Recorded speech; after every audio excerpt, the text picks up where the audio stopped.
Welcome to the tar education friends. Target allrounder के tar education में मैं प्रकाश कुमार आप सभी का स्वागत करता हूं।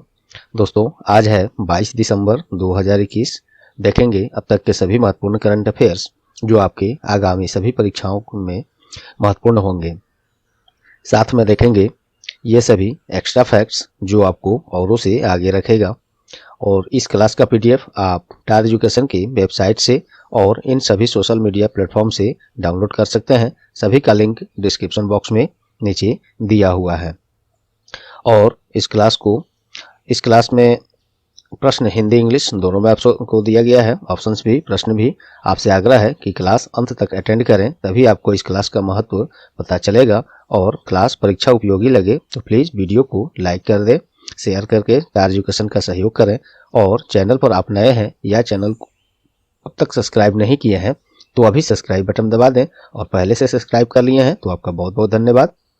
तो चलिए बिना देर किए शुरू करते हैं आज का क्लास। पहला प्रश्न है, इन विच स्टेट मुख्यमंत्री वायु स्वास्थ्य सेवा हैज बीन लॉन्च रिसेंटली।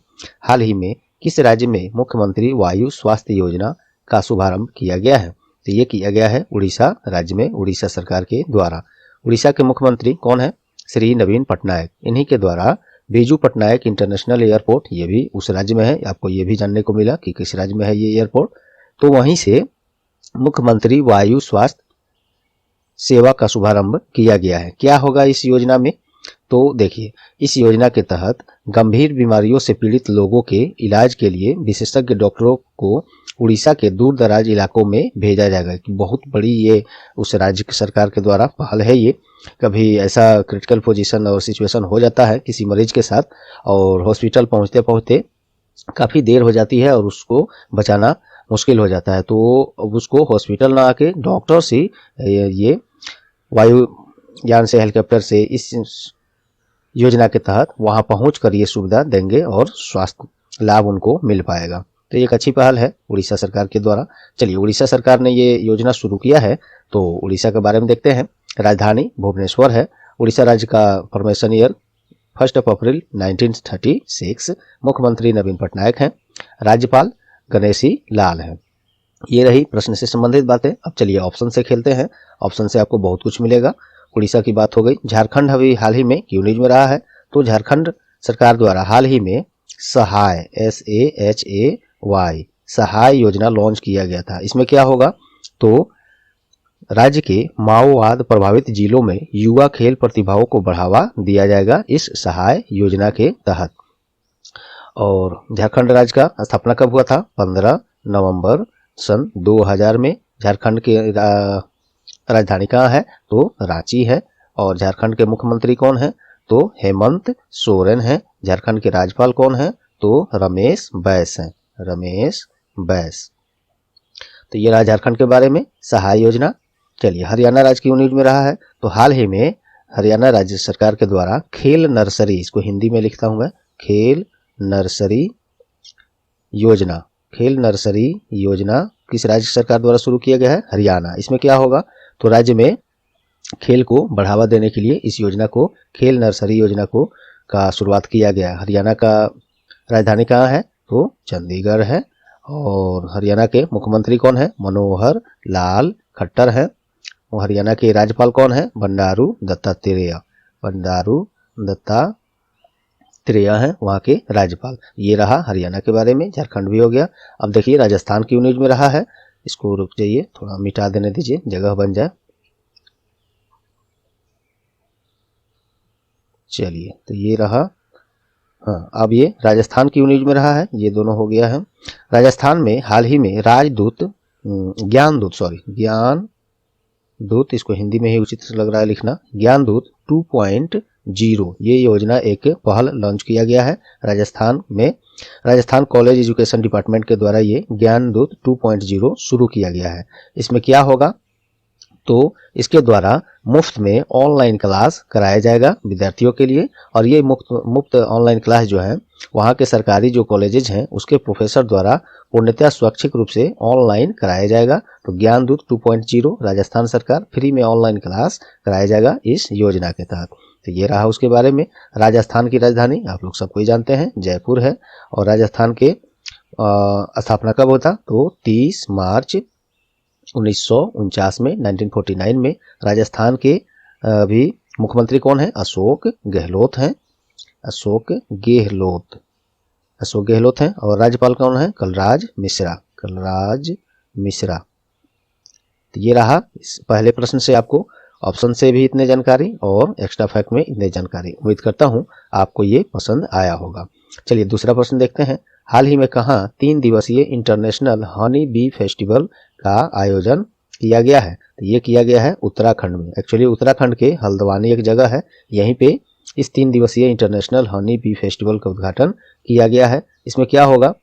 जो मधुमक्खी पालन करते हैं जो लोग, उनको प्रशिक्षण और ये बॉक्स होता है जिसमें मधुमक्खियां रहती हैं, पाला जाता है, इस सभी के बारे में प्रशिक्षण और वितरण किया गया है। तो ये है इंटरनेशनल हनी बी फेस्टिवल, मनाया गया है कहाँ? उत्तराखंड के हल्द्वानी में।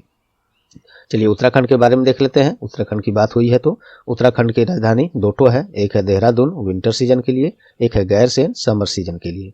उत्तराखंड राज्य का स्थापना 9 नवंबर सन 2000 में और मुख्यमंत्री पुष्कर सिंह धामी हैं। राज्यपाल कौन है? लेफ्टिनेंट जनरल गुरमीत सिंह है। अब चलिए बाकी ऑप्शन से खेल लेते हैं, वहां से भी आपको बहुत कुछ मिलेगा। चूंकि ये फेस्टिवल से संबंधित प्रश्न आपके सामने है तो मैं आपको मालूम है ऑप्शंस भी मैं उसी तरह का रखता हूँ। ये भी सब जो भी बच रहा है ये ऑप्शंस सब फेस्टिवल से ही संबंधित होगा। चलिए हाल ही में हॉर्निवल उत्सव का 22वां संस्करण कहाँ मनाया गया है? हॉर्निवल उत्सव का 22वां संस्करण ये नागालैंड में मनाया गया है। तो आपसे पूछा जा सकता है हॉर्निवल फेस्टिवल कहाँ मनाया जाता है? तो नागालैंड में। और सबसे पहली बार हॉर्निवल फेस्टिवल सन 2000 में मनाया गया था, ये भी याद रखिएगा। नागालैंड का स्थापना वर्ष क्या है?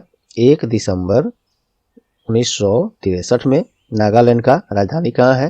तो कोहिमा है। नागालैंड के मुख्यमंत्री कौन है? नेफ्यू रियो है। नागालैंड के राज्यपाल कौन है? तो जगदीश मुखी हैं, लेकिन इनको जो है जगदीश मुखी, इनको एडिशनल चार्ज दिया गया है क्योंकि जगदीश मुखी जो है असम राज्य के गवर्नर हैं, राज्यपाल हैं, इन्हीं को मिला है इस राज्य का अतिरिक्त प्रभार राज्यपाल का। तो नागालैंड से इतनी बातें हुई। झारखंड उत्तराखंड हो गया है। राजस्थान देखिए, राजस्थान में हाल ही में लोक रंग उत्सव मनाया गया है। लोक रंग उत्सव मनाया गया है कहाँ? राजस्थान के जयपुर में। राजस्थान के जयपुर में लोक रंग उत्सव मनाया गया है। इसमें क्या हो, और ये लगभग 2 वर्ष बाद एक बार मनाया गया है। बीच में क्या कारण रहा ये मुझे नहीं वहां पता चला। तो यह है क्या? लोक रंग उत्सव।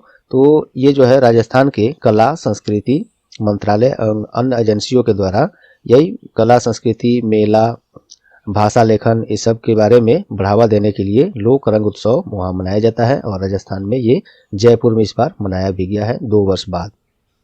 राजस्थान के बारे में मुख्यमंत्री राज्यपाल ये सब कुछ हम लोग अभी ऊपर वाले प्रश्न में देख चुके हैं, रहने देते हैं। मेघालय क्यों न्यूज में रहा है? तो मेघालय में चेरी, हिंदी में इसको लिख देता हूँ, cherry blossom cherry blossom festival कहाँ मनाया गया है अभी हाल ही में? तो ये मेघालय के शिलोंग में मनाया गया है। मेघालय की राजधानी शिलोंग है। और मेघालय के मुख्यमंत्री क्या हैं? कौन है? तो कोनराड के संगमा ये वहाँ के मुख्यमंत्री हैं। राज्यपाल कौन है? तो सत्यपाल मलिक हैं वहाँ के राज्यपाल। तो ये रही इस प्रश्न से एक्स्ट्रा फैक्ट और ऑप्शन से भी। उम्मीद करता हूँ पसंद आ रहे होंगे ये क्लास आपको। चलिए अगला प्रश्न देखते हैं। हाल ही में जारी रिपोर्ट के अनुसार देश में प्रधानमंत्री जन धन योजना, जिसे शॉर्ट में PMJDY कहते हैं, के अंतर्गत 44.05 करोड़ से भी अधिक खाता खुल चुके हैं। तो प्रश्न ये है कि इस योजना को कब शुरू किया गया था? तो ये किया गया था 2014 में। मोदी जी का सरकार जब बना था, प्रधानमंत्री बने थे भाजपा से, तो उसी समय इस योजना को लॉन्च किया गया, प्रधानमंत्री जन धन योजना। इसके बारे में बहुत कुछ आप लोग जानते भी होंगे। और ये प्रश्न जो मैंने दिया है कि कब शुरू किया गया था, तो हाल फिलहाल के परीक्षाओं में ऐसे प्रश्न बिल्कुल दोस्तों पूछा जा रहा है। तो आप योजना कब शुरू हुआ, योजना के बारे में तो आप जानना जरूरी समझते ही हैं। योजना कब शुरू हुआ ये भी जानना अब आपके लिए महत्वपूर्ण है। तो प्रधानमंत्री जन धन योजना ये 2014 में शुरू किया गया। इसमें क्या क्या बातें हैं वो आप चलिए यहाँ पे मैं पॉइंट्स वाइज बताता हूँ। 8 दिसंबर 2021 तक के लिए जारी रिपोर्ट के अनुसार ये तो हो गया आपको इतने खाते खुल चुके हैं। और इन खाताओं में ये 8 दिसंबर 2021 तक की रिपोर्ट के अनुसार इतने खाते खुल चुके हैं और 1,47,812 करोड़ रुपए उसमें जमा भी हैं। बताइए कितनी बड़ी राशि। ये साधारण और गरीब लोगों का नहीं खुला रहता खाता तो इतना पैसा वो पता नहीं क्या करते, उसका मिसयूज करते, बिना खर्च का खर्च कर देते। आखिर ये अकाउंट्स में जब जमा हो गया तो उनका सेव है ये मनी, ब्याज भी मिलेगा, एटलीस्ट जमा तो है जो जरूरी समय में ही वो इसको खर्च कर पाएंगे। PMJDY इसका फुल फॉर्म वही होता है प्रधानमंत्री जन धन योजना। इस योजना को 15 अगस्त 2014 को प्रधानमंत्री नरेंद्र मोदी जो है जब लाल किला के प्राचीर से झंडा फहरा रहे थे उसी समय इसका घोषणा किए थे कि एक बहुत आवश्यक चीज़ है ये वित्तीय समावेशन देश के लिए। इस योजना को शुरू करने का घोषणा किए और उसी महीने में ठीक 13 दिन बाद 28 अगस्त 2014 को पूरे देश में इस योजना को लॉन्च कर दिया गया। इसके तहत क्या होता है, देश के हर नागरिक के पास एक बचत खाता उपलब्ध कराने का काम किया जाता है, वो भी आसान शर्तों और कम से कम कागजातों के साथ। नहीं तो ऐसे खाता खोलने के लिए आप लोग तो जानते हैं बैंक्स में कितने कागजात मांगे जाते हैं, उससे वेरीफाई किए जाते हैं और ये बहुत कम आसान शर्तों पर ये खाता खुल जाता है जनधन योजना अकाउंट। और इस योजना के अंतर्गत एक लाभ भी मिलता है 10,000 तक का। जब खाता अच्छे से चलता है तो उस खातेधारी को 10,000 रुपये तक का ओवरड्राफ्ट की सुविधा भी मिलती है। ओवरड्राफ्ट एक ऋण सुविधा है, आपके खाते में इतनी राशि क्रेडिट कर दी जाती है और इसको आप यूटिलाइज कर सकते हैं, बाद में इसको नॉर्मल इंटरेस्ट के साथ लौटा सकते हैं। तो ये 10,000 की ये भी सुविधा मिलती है और 2 लाख रुपए की इस खाताओं पर ये बीमा भी सरकार देती है। तो ये भी एक अच्छी ये फायदे हैं इस खाते के। चलिए, तो ये रही जनधन खाते के बारे में। अब चलिए ऑप्शन से भी कुछ खेल लिया जाए। ऑप्शंस में जो मैंने ईयर्स दिए हैं इसको भी जानिए कि इस समय में क्या क्या हुआ था। तो 2017 में क्या हुआ था, तो सौभाग्य योजना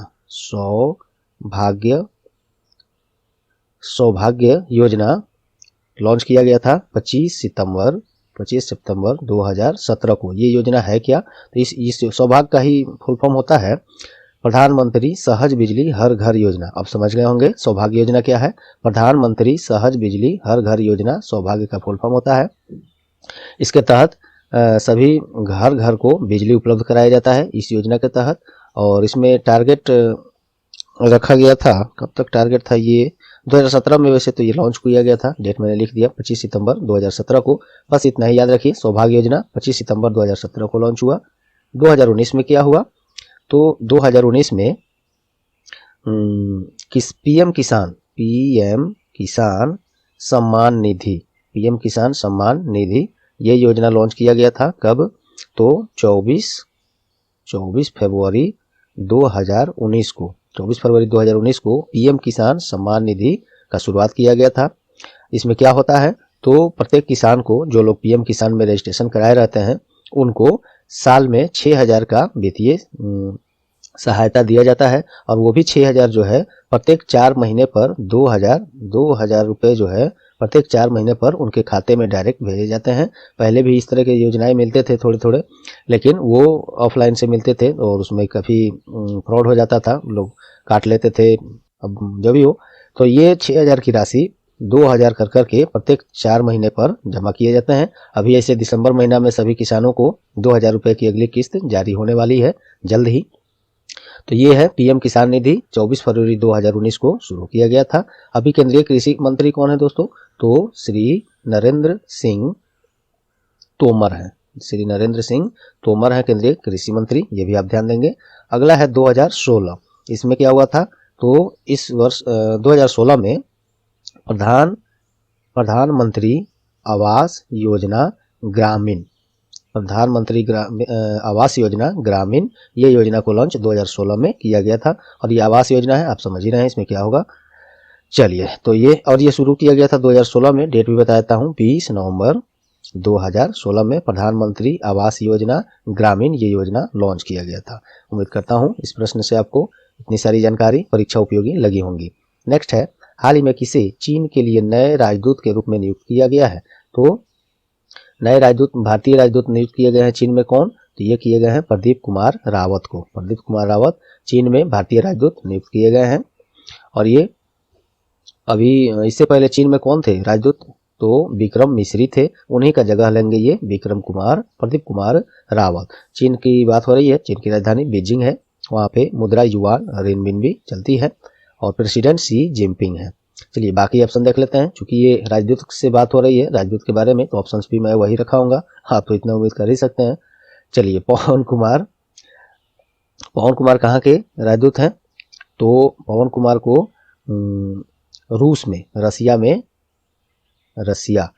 के राजदूत हैं। भारतीय राजदूत रसिया में, रूस में भारतीय राजदूत कौन है? पवन कपूर है। रूस का राजधानी कहाँ है? तो मॉस्को है, मॉस्को। और वहाँ की करेंसी क्या है? रसियन रूबल है, रसियन रूबल वहाँ की मुद्रा है। और रूस के राष्ट्रपति कौन है? हाल ही में हम लोग यहाँ आए भी थे, वो कौन है? व्लादिमीर पुतिन वहाँ के राष्ट्रपति हैं। प्रधानमंत्री भी जान लीजिए, मिखाइल मिशुस्तिन है, याद रखिए ये। चलिए संजय भट्टाचार्य, ये कहाँ के भारतीय राजदूत हैं? तो ये इनको स्विट्जरलैंड में, संजय भट्टाचार्य को स्विट्जरलैंड में भारतीय राजदूत बने हैं। पहले से ही हैं, नए हाल ही में बने हैं। वैसे संजय भट्टाचार्य स्विट्जरलैंड में भारतीय राजदूत हैं। और चलिए अगला देखते हैं, अखिलेश मिश्रा। स्विट्जरलैंड की राजधानी आप लोग एटलीस्ट कमेंट में जरूर बताइए। चलिए अखिलेश मिश्रा कहाँ के राजदूत बने हैं? किस देश में भारतीय राजदूत? तो ये आयरलैंड में भारतीय राजदूत बने हैं अखिलेश मिश्रा। तो यहाँ से भी आपको इतनी सारी जानकारियाँ मिली, उम्मीद करता हूँ ये सब आप, और ये सब जो भी मैंने ऑप्शन में बताया यहाँ पे सब लेटेस्ट ही हैं, न्यूज़ में आ चुके हैं हाल फिलहाल में। ये नहीं कि सर्च करके पुराने डाटा, ये सब अभी हाल फिलहाल में ही 1 महीना हो, 2 महीना हो, 3 महीना हो के आसपास में सभी न्यूज़ में ही रहे हैं। तो उन्हीं को मैं यहाँ पे लाया हूँ, क्योंकि एग्जाम्स में भी आपको जो हाल फिलहाल में न्यूज़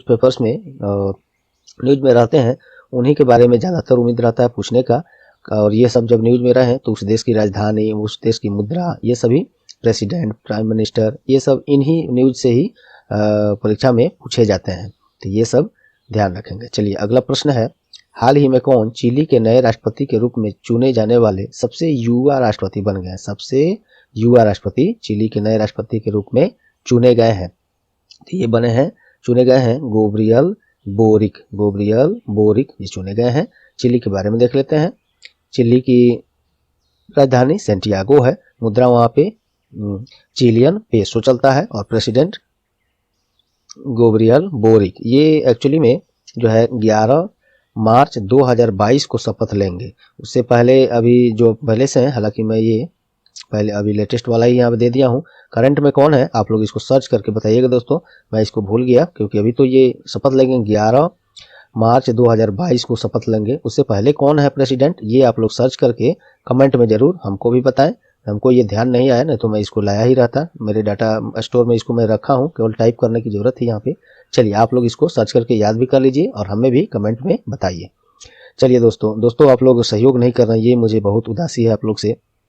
इतने एफर्ट्स कर रहे हैं, मेहनत कर रहे हैं, जो भी आपको अभी तक मैंने 5 प्रश्न जो दिए, आप अगर क्या और जगह करंट अफेयर्स देखते ही होंगे आप लोग, आप मिला सकते हैं कि मैं यहाँ पे क्या क्वालिटी दे रहा हूँ करंट अफेयर्स का, कितने डाटा, कितने महत्वपूर्ण संबंधित रिलेटेड डाटा। और ऐसे अवार्ड करंट अफेयर्स में लेकर आता नहीं जो आपके परीक्षा के लिए बिल्कुल ज़रूरी नहीं है। हाँ, आपकी जानकारी के लिए हो सकता है, तो वो जानकारी आप ऐसे जितना देर में फेसबुक और व्हाट्सएप को चलाइएगा उतना देर मैं न्यूज़ चैनल्स पर, न्यूज़पेपर्स पर देकर कुछ जानकारियाँ हासिल करना चाहिए आपको। तो मैं यहाँ वही प्रश्न लाता हूँ जो आपके एग्जाम्स में उतना ही में से आएगा, उससे बाहर बिल्कुल नहीं रहेगा। साथ में जितना रिलेटेड कंटेंट होता है, फैक्ट्स होता है, स्टैटिक्स होता है, वो मैं ला ही रहा हूँ। फिर भी आप लोग सहयोग नहीं कर रहे हैं। स्टार एजुकेशन का सहयोग दोस्तों कीजिए, ऐसा मैं आप लोग से फिर से अपेक्षा करता हूँ।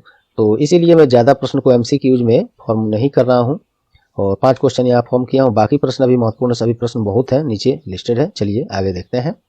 नेक्स्ट है, हाल ही में confederation of Indian industry CII के द्वारा जारी मोस्ट इनोवेटिव इंस्टीट्यूशन की सूची में कौन पहले स्थान पर है? तो ये IIT रुड़की है पहले स्थान पर। उसके CII अर्थात कॉन्फेडरेशन ऑफ इंडियन इंडस्ट्रीज का फुल फॉर्म होता है। इसी के द्वारा जारी जो है मोस्ट इनोवेटिव इंस्टीट्यूशन की सूची में IIT रुड़की पहले स्थान पर है और IIT मद्रास ये दूसरे स्थान पर है। तो इतना इसमें से आप ध्यान रखिएगा। चलिए अगला प्रश्न है 7वां, देश के 6 करोड़ विद्यार्थियों को कौशल प्रशिक्षण देने के लिए किस कंपनी ने कॉमन सर्विस सेंटर अर्थात CSC जिसे आप बोलते हैं के साथ समझौता किया है? ये इंफोसिस कंपनी है जो देश में कौशल प्रशिक्षण प्रदान करने के लिए CSC के साथ समझौता किया है। इसके अंतर्गत 6 करोड़ से भी अधिक विद्यार्थियों को डिजिटल कौशल प्रशिक्षण देने का प्लान है। सीएससी के साथ समझौता हुआ है। इंफोसिस के बारे में देख लीजिए। इंफोसिस जो है ये यहाँ भी पॉइंट ही होगा क्योंकि ये यहाँ से यहाँ तक एक पॉइंट है। इंफोसिस लिमिटेड एक भारतीय बहुराष्ट्रीय सूचना प्रौद्योगिकी कंपनी है जो व्यापार, परामर्श, सूचना प्रौद्योगिकी और आउटसोर्सिंग सेवाएं प्रदान करती है। इसकी स्थापना 2 जुलाई 1981 में हेडक्वार्टर बेंगलोर कर्नाटका में है। चेयरमैन इसके नंदन नीलेकनी है। नंदन नीलेकनी से नाम से आपको याद आना चाहिए, फर्स्ट बार जब आधार लॉन्च किया गया था तो उस समय आधार प्रणाली जो है उसके चेयरमैन सीईओ जो है नंदन नीलेकनी ही थे। तो ये भी याद रख सकते हैं, बहुत पुरानी बात है, हमको आज भी याद है वो। चलिए, हाल ही में जारी पुस्तक Gajapati a king without a kingdom ये किनके द्वारा लिखा गया है? तो ये अशोक बल के द्वारा लिखा गया है और इसका विमोचन उड़ीसा के मुख्यमंत्री कौन है? श्री नवीन पटनायक के द्वारा किया गया है। इस पुस्तक में यह पुस्तक सूर्यवंशी गजपति कपिल देव से शुरू होने वाले गजपति राजाओं के इतिहास के बारे में प्रकाश डाला गया है। राज्य स्तरीय परीक्षा में ये पूछ सकता है और आपसे भी पूछ सकता है। सेंट्रल गवर्नमेंट में जब बैंक, एसएससी, रेलवे में भी पूछ सकता है। मैंने दे दिया, आप इसको ध्यान में रखिएगा। नेक्स्ट है, हाल ही में कब गुड गवर्नेंस सप्ताह या गुड गवर्नेंस वीक मनाया गया है? तो 20 से 26 दिसंबर, अभी तो आज 22 दिसंबर है तो यह अभी जारी है, मनाया जा रहा है। केंद्र सरकार के द्वारा राष्ट्रीय स्तर पर प्रशासन गांव की ओर एक अभियान के साथ गुड गवर्नेंस वीक मनाया जा रहा है। ये आप ध्यान देंगे, ये जो कैंपेन है ये भी याद रखिएगा। 20 से 26 दिसंबर गुड गवर्नेंस वीक मनाया गया है, ये भी याद रखिएगा। नेक्स्ट है, जल्द ही जारी होने वाली पुस्तक बैचलर डैड, डैडी जिसको फादर वाली डैड है, ये bachelor dad my journey to fatherhood and more किनके द्वारा लिखा गया है? तुषार कपूर, हाँ वही गोलमाल में जो गुंगा बने हैं वही। अभिनेता तुषार कपूर के द्वारा लिखित पुस्तक bachelor dad my journey to fatherhood and more, ये इनके द्वारा लिखा गया है। जनवरी 2022 में इसको लॉन्च किया जाएगा और इस पुस्तक में पिता धर्म पर प्रकाश डाला गया है। तुषार कपूर अभिनेता जो हैं उनके द्वारा एक डैडी को कैसा होना चाहिए, उनकी क्या अपेक्षाएं होंगी बच्चों को उनसे, ये सब। चलिए, हाल ही में सार्वजनिक क्षेत्र की किस कंपनी को golden peacock environment management award 2021 से सम्मानित किया गया है? ये प्रश्न मैं कल ही करा चुका हूँ, इंपॉर्टेंट लगा मुझे और प्रश्न ऐसे मुझे आज 10 ही मिले थे तो इसलिए आपको पिछले क्लास से तो क्वेश्चन में महत्वपूर्ण जो मुझे लगा फिर से रिपीट कर दिया हूँ। अब जो लोग ये यहाँ से नहीं देखना चाहते जा सकते हैं, नहीं तो देख लीजिए, फिर से आपको बहुत कुछ मिलेगा। चलिए, तो किस कंपनी को golden peacock environment management award 2021 से सम्मानित किया गया है? तो ये सेल को, सेल का फुल फॉर्म होता है स्टील अथॉरिटी इंडिया लिमिटेड, इसी को ये पुरस्कार मिला है। और सेल के बारे में देखिए, steel authority of India limited, वो तो ऊपर मैंने बता ही दिया था। स्थापना 19 जनवरी 1954 को। चेयरमैन कौन है? सोमा मंडल है। अब सोमा मंडल से जो सेल के चेयरमैन है, चेयरपर्सन अभी वर्तमान में, इससे एक और न्यूज में आया था कि ये जब बनी थी तो एक न्यूज में ये भी बना था कि सेल की पहली महिला चेयरमैन कौन बनी है? तो यही सोमा मंडल ही बनी है जो अभी वर्तमान में है भी। तो ये सभी देखिए, एक्स्ट्रा फैक्ट आपको अलग से भी इतना जरूरी था, मैंने बता दिया। नेक्स्ट है, हाल ही में किसने BBC sports personality of the year 2021 पुरस्कार जीता है? ये एमा रादुकानु ने जीता है। ब्रिटेन की हैं टेनिस खिलाड़ी एमा रादुकानु, इन्हीं को BBC sports personality of the year 2021 दिया गया है। 2 प्रश्न इसमें और अलग से प्रश्न बन सकते थे जो कि मैं इसी में डाल दिया हूं। देखिए, इंग्लैंड के पुरुष फुटबॉल टीम को बीबीसी स्पोर्ट्स अवार्ड 2021 का टीम ऑफ द ईयर चुना गया है, जबकि फुटबॉल कोच एक ठो है, उनका नाम है गैरेथ साउथगेट, इंग्लैंड के हैं। इनको बीबीसी स्पोर्ट्स अवार्ड 2021 में कोच ऑफ द ईयर चुना गया। तो देखिए, प्रश्न एक ही था लेकिन इसमें मैंने अलग से ये 2-3 प्रश्न और बता दिए आपको, तो महत्वपूर्ण था ना, इसलिए मैं इसको रिपीट कर दिया था। कल क्या मैंने ये एक्चुअली इसको करा दिया था। बीबीसी के बारे में देखिए, बीबीसी ब्रिटिश ब्रॉडकास्टिंग कॉरपोरेशन अपने समय का और इस समय भी बीबीसी सबसे विश्वसनीय, भरोसेमंद और फास्ट ये न्यूज सर्विस है। ब्रिटेन का नाम से ही आपको दिख रहा है ब्रिटिश। इंडिया में भी हिंदी लैंग्वेज में भी इसका न्यूज अभी भी आता है, हिंदी इंग्लिश सभी में, सभी देशों में, सब भाषाओं में आता है। चलिए, तो इसका स्थापना 14 नवंबर 1922 में, हेडक्वार्टर इंग्लैंड के लॉन्गबॉर्न में है और डायरेक्टर फरहान ऑन्सवर्थ ये इसके डायरेक्टर हैं। तो चलिए दोस्तों, उम्मीद करता हूँ ये पहले आप लोग क्वेश्चन ऑफ द डे देखिए। क्वेश्चन ऑफ द डे आप जो जरूर बताएंगे, हाल ही में किसे उत्तराखंड राज्य का ब्रांड एम्बेसडर नियुक्त किया गया है? तो इसका जवाब काफ़ी आसान है, मुझे लगता है आप सबको याद ही होगा, कल ही मैंने कराया था, परसों इसको मैं वेबसाइट पर दे दिया था, क्योंकि वेबसाइट पर टार एजुकेशन का जो वेबसाइट है tareducation.blogspot www.targetallrounder.com। तो वेबसाइट पर न्यूज़ जो है एक दिन पहले ही आपको अपडेट कर दिया जाता है और नेक्स्ट डे सुबह में वीडियो क्लास आपको लाया जाता है इसका। ठीक है, पढ़ने के लिए आप एक दिन पहले ही वहाँ पे डेरा डाल सकते हैं वेबसाइट पर और पीडीएफ के लिए भी वहीं पे जा सकते हैं। तो इसका जवाब आप लोग कमेंट में ज़रूर बताएं। तो चलिए दोस्तों, बीच में मैंने आप लोग से आग्रह जो करना था वो कर ही दिया, पूरा मैं नहीं कर रहा हूँ, फिर भी कहूँगा कि सहयोग आप लोग करें, टार एजुकेशन का शेयर करें। चलिए, उम्मीद करता हूँ आज का क्लास आपको परीक्षा उपयोगी लगी होंगी। यदि हाँ तो प्लीज़ वीडियो को लाइक कर दें, ज़्यादा से ज़्यादा शेयर करके टार एजुकेशन का सहयोग करें। और चैनल पर आप नए हैं या चैनल को अब तक सब्सक्राइब नहीं किए हैं तो अभी सब्सक्राइब बटन दबा दें, और पहले से सब्सक्राइब कर लिए हैं तो आपको कुछ नहीं करना। आपका बहुत बहुत धन्यवाद। तो चलिए मिलते हैं अगले क्लास में, तब तक के लिए goodbye, all the best.